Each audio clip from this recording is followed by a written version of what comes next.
Hey everybody. In today's video, we're going to be coming back to my addiction that is Fallout New Vegas. You guys ruthlessly destroyed my last video going through dead money at level 1. When a wonderful suggestion was made to complete Lonesome Road at level 1, I thought to myself, that sounds like more pain and suffering. After pondering this idea for all of 36 milliseconds, I knew I was going to try to beat Fallout New Vegas' Lonesome Road at level 1 on a hardcore, very hard, and naked. Starting off, I named my character the most suitable name for this run, before running over to Doc Mitchell's anal bead collection, and focusing on endurance, intelligence, and luck, for no reason other than this is what I'm comfortable with.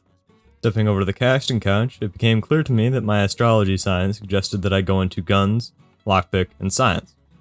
One Logan's loophole and skill later, I started getting PTSD from our last run. Almost 5 minutes after tapping a single command, I got to the gate of the divide, if you would call it that. I stood at this gate knowing that this was going to be a slightly fun, though miserable experience. Before I actually start this run, I do want to go over exactly what naked means.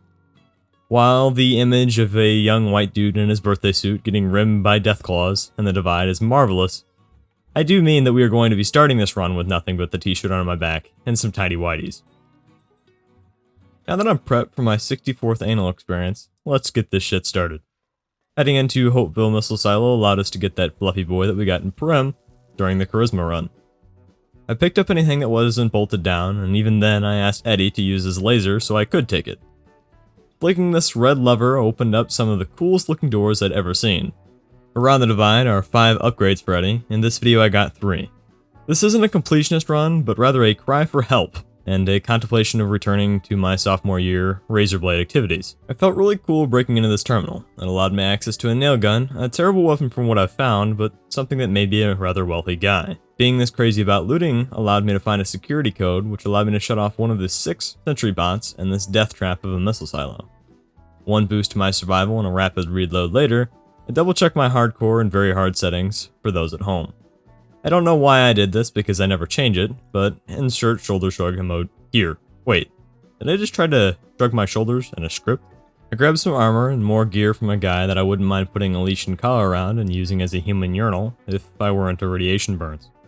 I'm going to circle back to this joke in a few minutes when I realize that these are the only humanoids that I'm going to have access to. Armed with Eddie and some kind of magic wand capable of making my girlfriend finally moan out to her father, who died of melanoma skin cancer, I took down another sentry bot. I grabbed the Silo Network security codes out of the stupid dude's desk. Imagine missing your target and shooting yourself. In all seriousness, get help if you have persistent thoughts of suicide.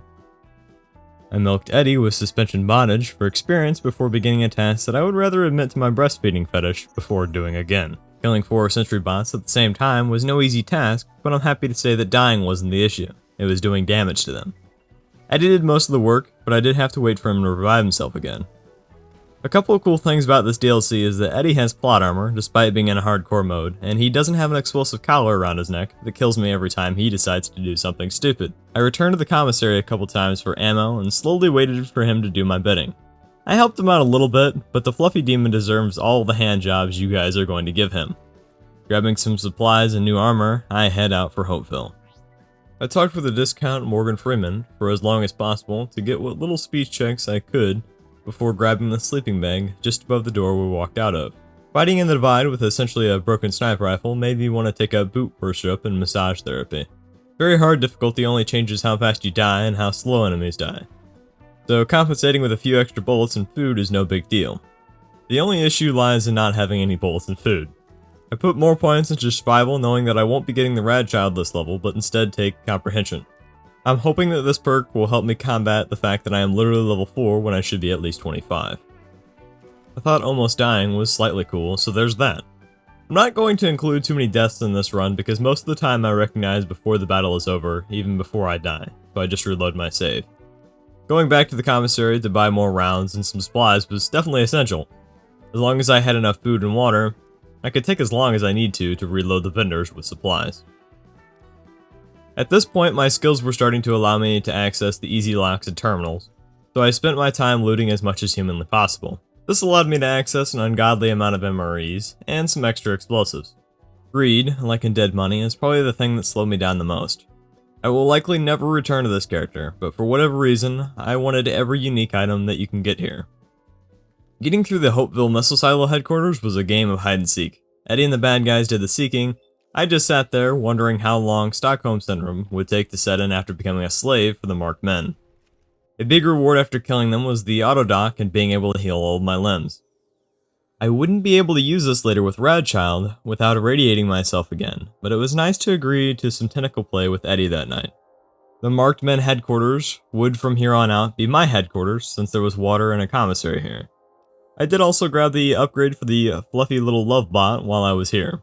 Making my way to the laser detonator allowed me to also get the red glare. I'm slightly disappointed with the red glare's damage, but I do understand that I am literally not even remotely suited for this weapon. Regardless, I found that it could successfully kill what it needed to kill.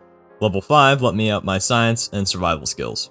I made a big boom before using a flaming kill stick to remove the foreskin of my enemies. After dealing with these creeps, I went back and did a little bit more exploring in some of the buildings that I had skipped out on previously. Nothing too crazy happened, but the big game changer in this run was getting an assault carbine. This weapon quickly became one of my favorites in this run due to how light it felt to use, its accuracy, but more importantly the abundance of ammo for it. At this point, inventory management had once again become a hard portion of the game. I really need to stop picking up everything. Regardless, here's another explosion for you Mr. Tord fans. I had plenty of food and I had the sink in the headquarters if I got desperate for water. Really, I had everything I needed to start tearing through this DLC. When enemies proved numerous, I utilized the red glare, but more often than not, I stuck with my new best friend. Blister went down easy enough, but getting the flare gun was obviously the only way I was going to survive against the army of tunnelers. Looting more got me more ammo and more food. Still no bitches unfortunately, but I've gotten used to that. Another big boom later, and I got to travel through the darkness. This area, from a gameplay standpoint, is badass. The introduction to the tunnelers, in my opinion, was terrifying and awesome the first time I played this DLC. At level 6, I grabbed Lockpick and Radchild. I know I rely on Radchild a lot, but it saves me so many healing resources and allows compensation for being in hardcore difficulty in combat. I did kill a couple tunnelers, but I wanted to save my ammo, so I hugged the flare gun to scare them away. Getting through the underpass allowed me to go back and refill up on the ammo and what little supplies I had used.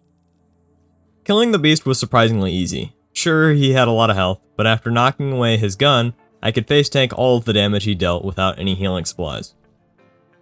I grabbed the spare 10mm shoulder-mounted machine gun, something that would save the entire run later, and some satchel charges.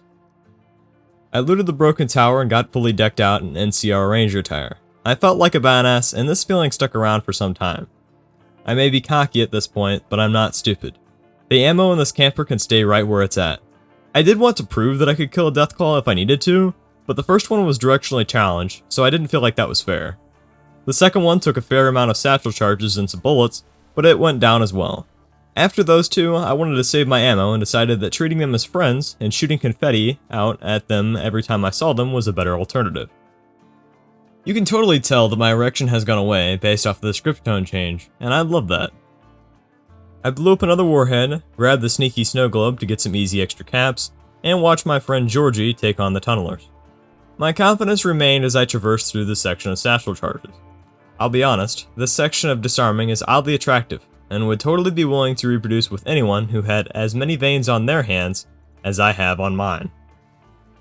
Up until this point, I've had it pretty easy. The marked men went down with a few well-placed shots, and tunnelers and deathclaws treated me better than all of my exes. Bonesaw, on the other hand, is a unit. With a crap ton of health, and his impulsive urge to pick up a nearby bumper sword, he was not to be messed with. You know all of those satchel charges that I just picked up? Yeah, they're gone now. I can't begin to describe how much I looted in this run. Literally anything and everything was cookies, and I was a ball of blue fuzz. With little to no hesitation, I flicked a lever and sent a rocket ship zooming through the sky like little Einsteins.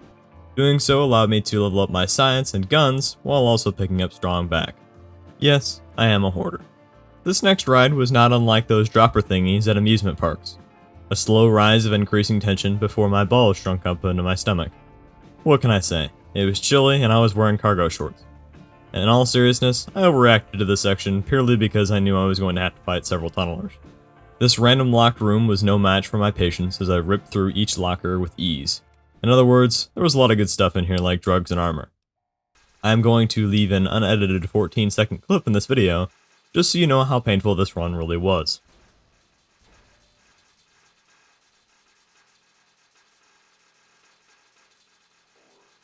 Now that we got that out of the way, if you guys ever need camps, just go to Lonesome Road, because my god, I walked away with this DLC with enough camps to buy all of the implants in the clinic. The next two tunnelers were completely ignored because I have better things to do with my time, like masturbate in the shower. I just want everyone at home to know that I just cut about 30 minutes of footage out of this video. This section sucked donkey balls. I died at least 5 times in this area between satchel charges and stupid explosives. My best tactic was to charge into this lower level and bait all of the enemies to me before pumping myself full of drugs and taking a beating like my daddy taught me. I highly recommend that if you try this run and feel like quitting in the first few sections, quit then and there, because it only gets worse from that point on. I completely threw out any amount of strategy out of the tallest building and watched it scream on the way out with very little remorse. My gun was falling to pieces, and my body was Jason Statham's after falling into that car and crank. Here you can even see my anger with how much my mouth shook. In hindsight, this is hilarious. I love laughing at my miserable self. The satchel charges behind this building had indicated to me that my warranty had expired. I genuinely have no clue why these kept blowing up. Perhaps it had something to do with my shattered limbs and my will to live. I finally resorted to just shooting them, but that really kind of just took all the fun away from the whole thing.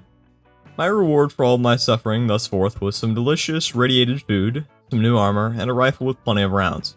Was it all worth it? No. Not in the slightest. Like something cut straight from Dying Light, I ran past all the tunnelers in the Cave of Abandon. I do know that I probably should have taken the time to kill all these dudes for their XP, but honestly, I was feeling really tired at this point. And there is still 2 hours left of footage for those keeping track. Eddie left me with all of my shit that I told him to carry, so I shoved it in a box and went on my merry way. Killing the blade was no easy task, but swapping to the 10mm mounted machine gun that I had completely forgotten about allowed me to do some serious damage. Him not using his melee weapon also may have helped, but we don't need to mention that. I spent the next 20 minutes traveling back and forth to the commissary to sell my stuff and buy more supplies for the few remaining fights. I started to head out for the final battle when I broke into a terminal which allowed me access to a few easy explosives to kill robots. I then proceeded to not use them and waste my ammo instead. I still can't believe that I'm supposed to be smart. Broke Eddie out of his prison despite him looking rather comfortable in that sexy tube. You may be thinking to yourself, where's the 2 hours of footage? In response to that, I give you the hardest thing this entire run. Discount Morgan Freeman. I cannot even begin to describe the level of emotional distress that I am feeling as I write this script. This fight took close to an hour and a half.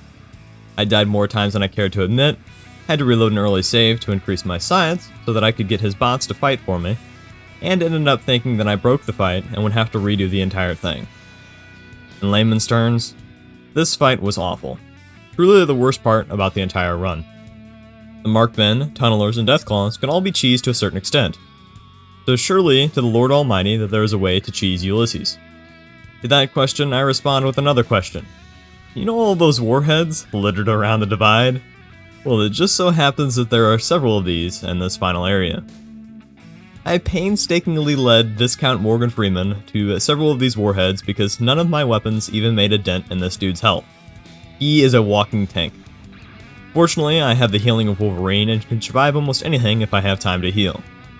No amount of commentary can describe the suffering here.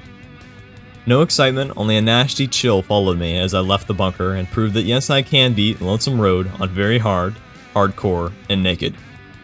With Fallout New Vegas having been out for more than a decade, it is no surprise that this run has already been completed by many others.